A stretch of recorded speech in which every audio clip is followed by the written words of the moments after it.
Very good morning, welcome. It's Jeff Lawton on Tuesday the 5th of March, and 1 week today we've got the start of the Cheltenham Festival. Well, for me it's the be all and end all of jump racing and I've had some excellent Cheltenhams and I expect to do that next week.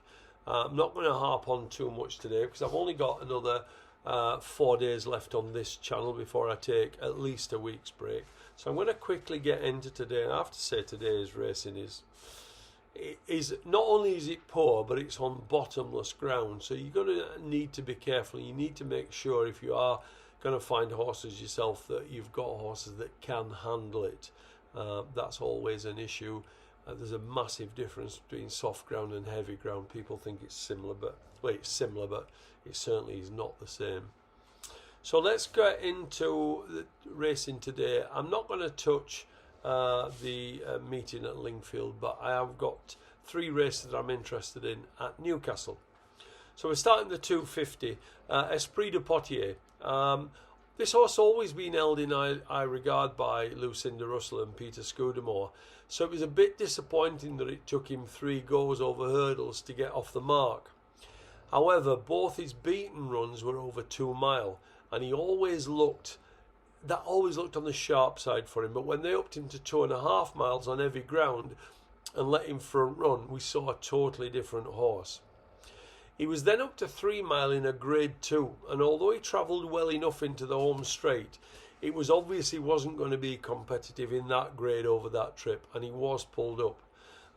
One of the opposition that take him on today is Chosen Templar, ran in that same race, but he was beaten a long way before Esppotier came off the bridle, and I wouldn't expect him to trouble him today.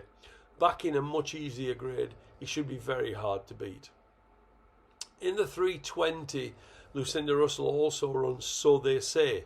Now, she's had 3 runs over fences and she's looked a solid jumper.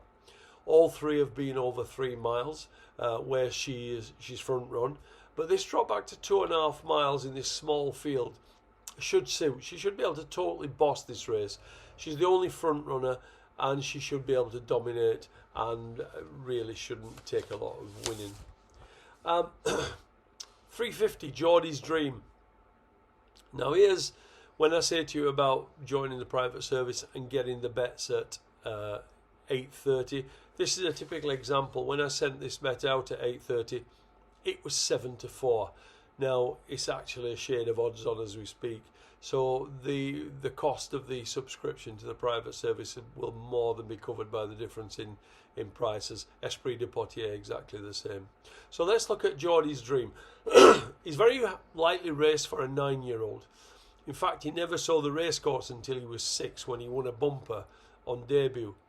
Now his next 4 runs didn't set the world on fire, but after an injury in the spring of 2022, we didn't see him again for 590 days, where he caught the eye staying on late to take 3rd. However, excuse me, his last run was in a 0 to 120 handicap where he was given a patient ride, and he stayed on really well in 2nd behind a potentially well handicapped horse. In fact, that horse has a rating of 98 on the flat, so that tells you the quality of him. Now, Jordis Dream drops back to a 0 to 100 handicap today, and he really should take the beating.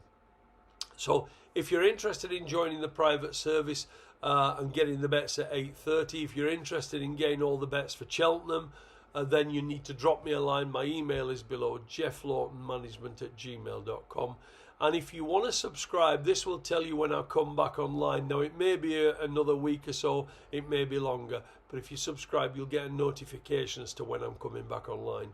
So I'll speak to you tomorrow. Let's hope racing is of a better quality, and thanks for dropping by.